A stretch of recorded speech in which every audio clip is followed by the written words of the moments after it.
Assalomu alaykum va rahmatullohi va barakatuh. Muallimi soni kitobidan arab harflarini o'rganishda davom etamiz.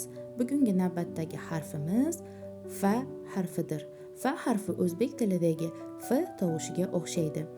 Fa harfining mahraji pastki labimizni ustki tishlarga tekkan holda talaffuz qilinadi. Fa harfi ingichka harflardan hisoblanadi. Fathali holida fa, kasrali holida fi, dammali holida fu deb talaffuz qilamiz. Keling endi so'zlarni o'qib ko'ramiz.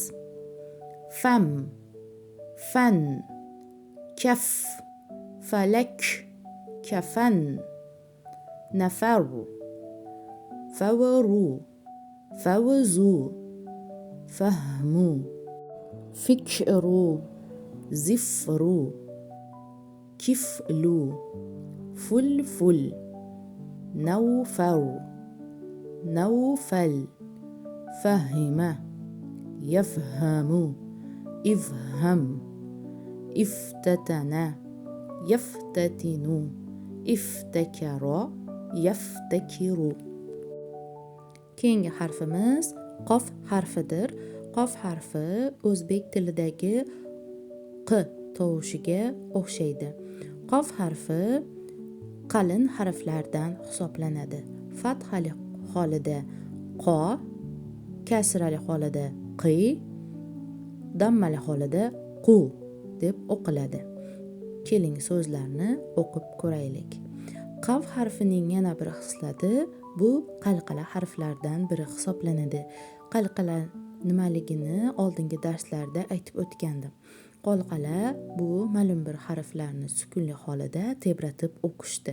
Demak, ba harfiga o'xshatib qo harfini ham sukunli holida qalqalasini bilintirib tebratib o'qiymiz. Zuq, g'in, qul, qum,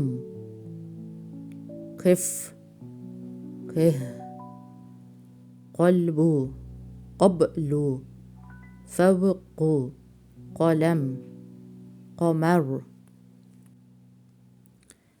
laqab, qumqum, iqtaraba, yaqtaribu, inqalaba, yanqalibu.